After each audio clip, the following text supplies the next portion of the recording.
Welcome back to Walsall Fan TV, the joy and the pain. We know all about the pain after Tuesday. Right then, on Saturday, me and Stephen are heading to see the mighty Chesterfield.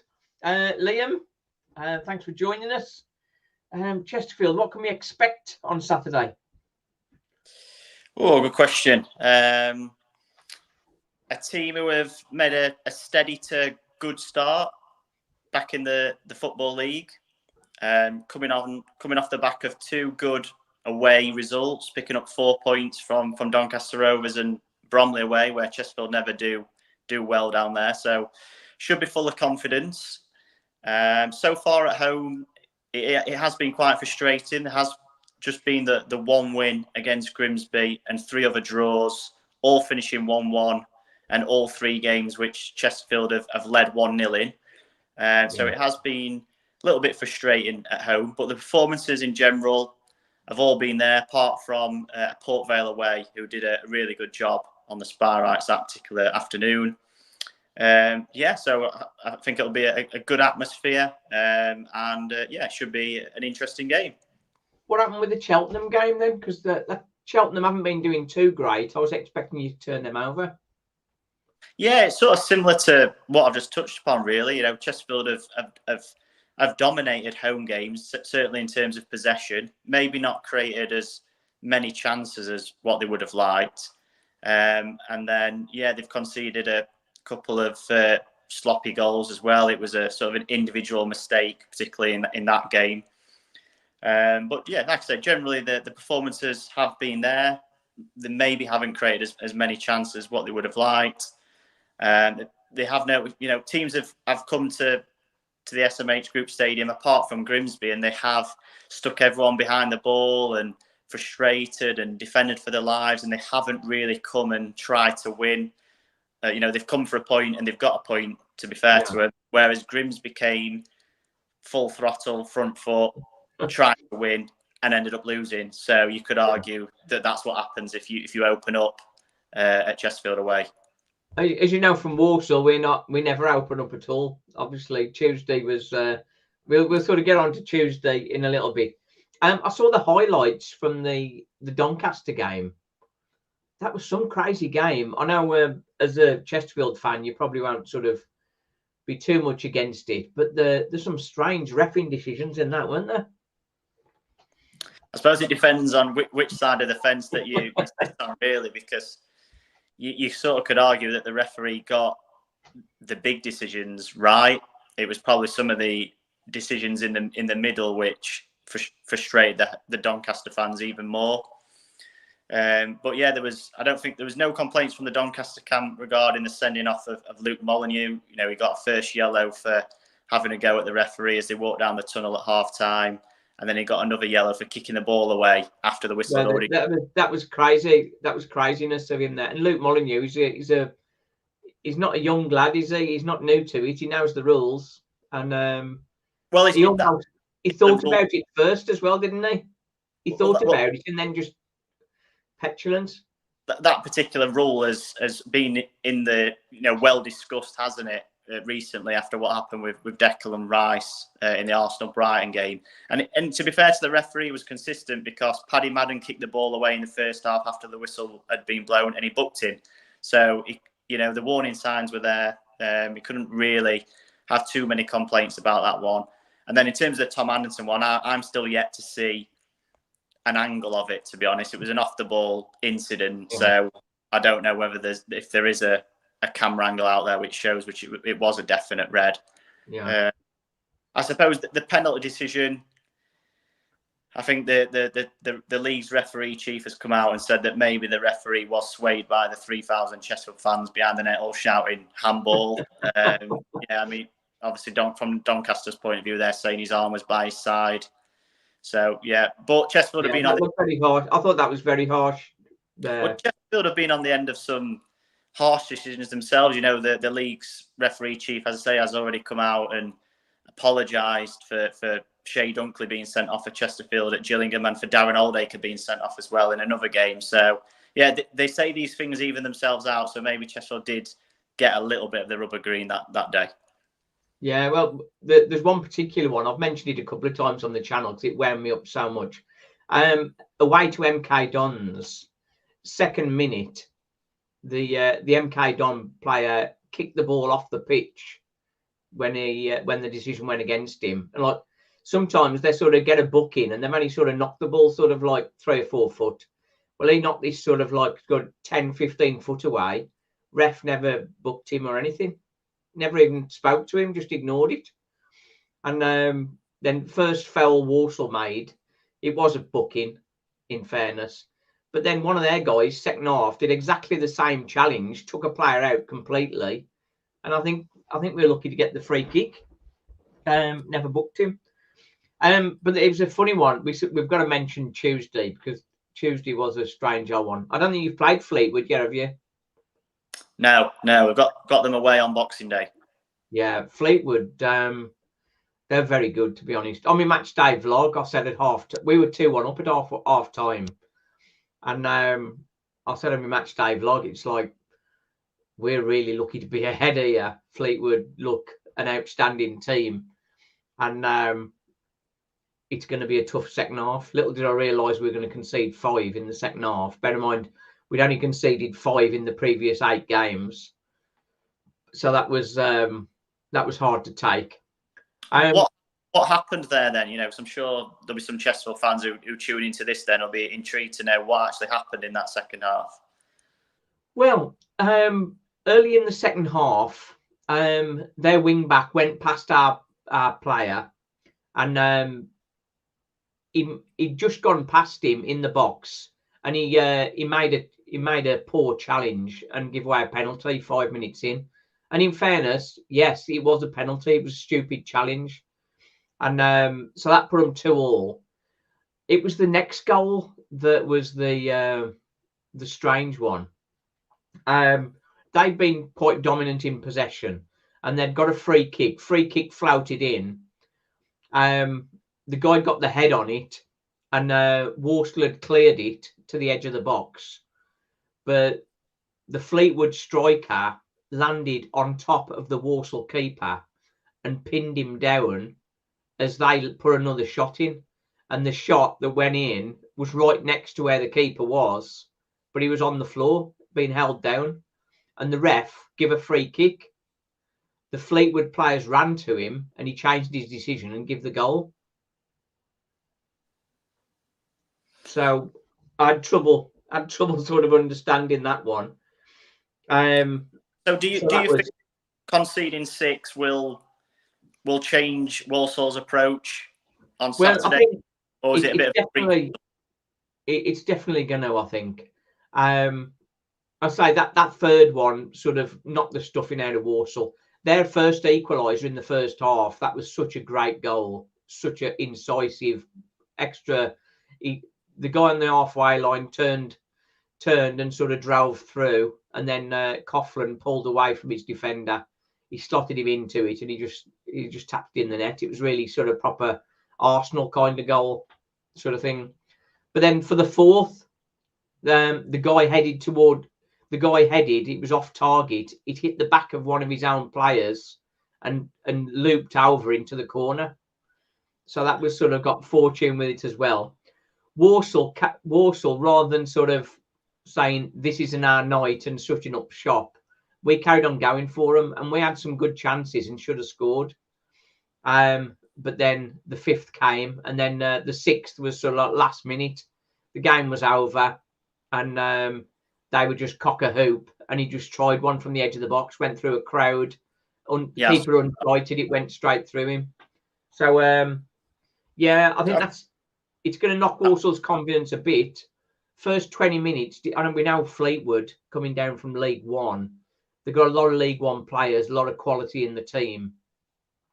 But first 20 minutes, we were obviously full of confidence, spraying the ball around really well, looked awesome, in fairness.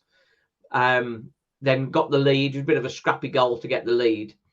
But the equaliser they got, it was so good. It sort of took the stuffing out of us, really. We were in shock. We'd hardly conceded a shot, let alone goals. So to concede a goal, such a good goal, not the confidence. So it's a So tough one on Saturday. I was just going to ask actually that obviously I spoke to you before the season had started, and I think if I remember right, you didn't have too much confidence about the season ahead. I think you were probably thinking maybe mid-table or around that. So what's changed? What's surprised you? What's been the difference so far? Well, pre-season, we hadn't got any strikers, and that was I think when we spoke, I think we still hadn't got any strikers, and I was concerned that we'd have no firepower at all. And the rest of the team, I was quite comfortable with, but we'd got Jamil Matt and Josh Gordon, who neither of them particularly prolific of late. Jamil Matt used to be, but he's sort of in senior years. But Josh Gordon hadn't really sort of got regular goals, apart from one season he had with Barrow, where he did the job. But we bought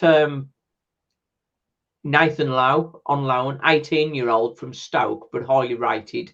And he's really took to things very well, and really pleased with him. Scored 2 against Huddersfield in the Cup. So I was really pleased with him. We've got Ray Cleary as well. He's a very promising player from West Bromwich Albion, but he wasn't really fully up on fitness, so he's only just starting to show now. And Danny Johnson, who we thought was going to be out of contention till probably Christmas, he's back, and so he's getting minutes as well. He's a great finisher. But saying that, on Tuesday night, he had 2 chances, hit the post with one of them and hit it wide on the other, where you would have expected him to score. So it was one of those days where it just didn't work for Walsall. Nothing went right. And a few passes going astray. And it was similar to Saturday. Saturday at home to Colchester. First 20 minutes, we just couldn't pass the ball to each other. And then in the end, sort of came out 4-0 winners, of course. So, yeah, it's been topsy-turvy. So my ambitions for the season, to answer your question properly, last season we were just short of the playoffs, and we should have really made playoffs. We sort of bottled it a bit, really. So we've now got the strike power. So I think top 7 is where we want to be. But obviously, with the start we've had to the season, we're all thinking now, sort of, hang on, top 3's on. Until Tuesday, and then Tuesday was a bit of a wake-up call for us. Some people would say that we haven't really played anybody yet, and Fleetwood were perhaps the best team we've played by a country mile. MK Dons away, they beat us, a narrow 1-0 win, but that was a frustrating one. But the Walsall way is we generally lose to the teams at the bottom and beat the teams at the top. So if we do the opposite this year, then that'll be better, because if we can't beat the likes of Chesterfield and Gillingham and the likes, but win the others, then we're going to be up there. So that's the one. Chesterfield, you're sort of quite confident, I think. You're building quite nicely, aren't you? Yeah, I think that's probably the word, actually. Building, learning. Paul Cook said, quite a few times in his press conferences that they're still finding out about this league. It is a while, 6 years since they've played at this level, and a long time since he's managed at this level as well. He said on a few occasions that he doesn't know his best team yet. They've got some good players coming back from injury now. Paddy Madden, Ryan Colclough. That some firepower is probably the word, and the bench was looking a little bit thin at times, maybe a month ago, but it's certainly looking stronger now, and even some good players being left out of the squad as well. We had to see John Fleck, who sort of signed a few weeks ago, former Sheffield United midfielder who's played in the Premier League. So he's sort of building up his fitness, so he'll be a welcome addition to the middle of the park as well. So yeah, I think it's the 10th game of the season, isn't it, on Saturday? So and that's always the marker, isn't it, that everyone talks about. I think if Chesterfield can get a win, and that win takes them into the playoffs, then you'd have to say it's been a really good start to the season. Yeah. But if not, I would still say that it's been a good start to the season because the performances have been there, and I really do fancy him to kick on in the second half of the season. Yeah, Walsall, obviously, if we could get a point, that would secure us top 3 after 10 games. So that would be very good. A win after Tuesday night would be very good. I'd be a bit disappointed and worried if we lost it, to be honest. But I mean, it is a game that I think Chesterfield probably expecting to win. So if Walsall can get anything out of it, I think that'll be a positive, to be honest. Armando Dobra, are you happy with him? Yeah, I think he's the player I probably mentioned to you as a player who maybe Walsall fans might not have been aware of it right back at the beginning of the season. And he started the season like a house on fire with 3 goals in his first 3 games. But it's actually, James Berry, who's Chesterfield's top goal scorer with 5 and 1 assist. A left winger, very direct, a dribbler, someone who was at Hull and fell out of love with football a little bit and dropped down the leagues, went to Macclesfield and went and played in the counties leagues, right down at the bottom, and has worked his way back up. He's loving life being a professional footballer and being at Chesterfield. And even last week there was a bit of speculation that some championship clubs are looking at him. So it could be a full circle moment. A great story, that is, isn't it? Yeah. Where he goes all the way down into non-league and works his way all the way back up again. Obviously, Chesterfield fans will be hoping that he does that with them. But yeah, he's he's still got things to work on. But and he doesn't start every game, and he is a fantastic impact player, which is why sometimes he doesn't start, and also because Chesterfield have got such great competition in those areas with Dobra and Colclough as well. So he hasn't actually started the last 2 at Bury, but he may do on Saturday. So he's another one to watch out for. I think one difference with Walsall this season is the bench. We've got quite a strong bench. Like in previous years, we've sort of got like a first 15, if you like, and then the rest have been sort of quite thin on the ground, really, and then a couple of injuries, and we're sort of filling the bench with youngsters. But we've got a much stronger bench now, and that's helping us quite often. Obviously, it didn't work on Tuesday, but with players coming off the bench, we sort of almost strengthening the team when they come off the bench. We got Albert Adama, former Villa, Middlesbrough and QPR. He's got a lot of quality about him. But who we're most worried about for you guys, Paddy Madden, Will Grigg, blimey neck. Will Grigg obviously started at Walsall and did well at Walsall, but he's been out and about, and 2 goals on Tuesday night. Very sloppy from Doncaster's point of view. The first one, he was in the right place, but the second one, that was terrible, wasn't it? Terrible goal to concede. Chesterfield are very similar to what you've just described at Walsall, really, there, to be fair, in terms of having a strong bench. Like say at Doncaster, Paddy Madden comes off and Will Grigg comes on, and James Berry comes on. You do feel like Chesterfield's bench, and it sounds very similar at Walsall, that you do feel like the subs can actually win the game. Whereas some of the other clubs, you look at them and you're not so sure whether they've got that strength in depth or that firepower. But yeah, Will Grigg had a little injury. He did his ankle at Port Vale, and there were some fears that he might be out for quite a while. But yeah, a week or 2 later, he was back, and back amongst the goals as well. First time he's actually played at League 2 level. He's mainly played League 1 and then obviously National League last season. But yeah, he wants to get 20 goals. Yeah, 25 goals last season, wasn't he? Yeah, 25, and he missed the last 6 games, I think it was, with a hamstring injury. So he probably would have got close to 30, if not 30. And Paul Cook has said that the plan is to play both Paddy Madden and Will Grigg at some point. I think Paddy Madden's more of a link striker now, can play in that number 10, and that's what we saw in pre-season. So yeah, don't be surprised if that happens on Saturday at some point, maybe if they're chasing the game, or later on in the season if opposition teams are coming up against the Chesterfield side with Grigg and Madden in the side. Yeah, that's. I think you're definitely going to be up there. I think you're definitely up there, top 7 challenging. Whether Walsall can sort of maintain what they've done so far, certainly hope so. Obviously, from Walsall fans' perspective, we've had a couple of injuries at the back. The back three quite inexperienced, but they've been doing very well. But the guy that gave the penalty away, Dave Akagbu, he's one that's perhaps struggling a little bit, and we're trying to get back Osh McKinty. Osh McKinty, he played in midfield last season, but started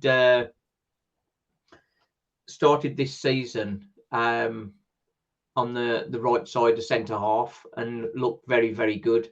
But then had a knock. We thought he was going to be out for a long time, but apparently from the press conference, he's fighting to be in contention for Saturday. But whether that might come too soon for him, I think it probably will. But I mean, he'll strengthen the back line. It's be interesting for whether the manager changes the team, because we have had a lot of Saturday, Tuesday games with the cup games we've been playing, and the JPT stuff. So after Saturday, we've got a Tuesday off and a Saturday off. So I think they'll be enjoying that rest. But this game, I think possibly he might make some changes to freshen it up a little bit. Ryan Stirk, CDM, has been awesome, but he was off it on Tuesday, and that was sort of part of the issue, I think. But Brandon Comley is a more experienced CDM who displaced him last season. So I wouldn't be surprised if he came in for him on Saturday, unless Matt Sadler decides to sort of give them all another go after sort of make up for the problems on Tuesday. So it's a tough one. It's a test for the manager, I think. Yeah, Chesterfield have got a few injuries as well. Not necessarily serious ones by the sound of it. Paul Cook said after the game on Tuesday that he wasn't overly concerned, but yeah, he had to make 5 changes in midweek, and at least 3 of them were down to injuries. Devin Tanton's got a bit of a knock. He's the right back. He's on loan from Fulham. Another lad who's on loan from Fulham, Harvey Arajo, left-sided centre-back. He went off with a head injury at Doncaster. And then Dylan Markande, who's on loan from Blackburn, has got a bit of a calf injury. So, yeah, there were some enforced changes there. And he said his team was a bit all thrown upon him, I think is what he said. He sort of had to make changes at the last minute. He still had some really good players to bring in. But, yeah, not ideal. So whether... Saturday comes a bit too soon for them. I suppose we'll have to see. But yeah, they've certainly got a squad to cope with it. I think having that depth of squad makes so much difference. Obviously, Walsall had some injuries, and they're largely coming back now. There's just Josh Gordon and Priestley Farquharson.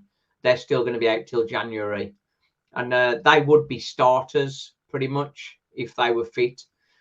But the people that have replaced them have been good, in fairness. So it's going to be an interesting one Saturday. I just hope that Walsall compete well and make a good go of it, really. If we get lost heavily, that would sort of not be great. Yeah, it's not often that a team would lose heavily twice. Usually, I would say after a game where you've conceded 6, you're more likely to have had a bit of a rocket up here. Yeah. And be a lot more defensive improvements there. Yeah. I think, like I said, from a Chesterfield point of view, they'll just be looking to create a few more chances at home than what they have done and take them. It doesn't need to be sort of big changes or anything like that. But yeah, they've had 3 frustrating home draws and 1 win. So yeah, if Walsall come and have a bit of a go, I think that'll play into Chesterfield's hands. But if they've just like I say, if they've just conceded 6, then it's probably more likely that they'll go the opposite way and maybe come for a point. And other teams have got a point, so yeah. We'll see. Yeah, I think Walsall like to try and keep it tight early on and then sort of go for it a bit later. I say around 60, 70 minutes when they bring the subs on. That's sort of that's attack time. That sort of obviously doesn't always work, as we found out. Go on then, let's have a prediction from you.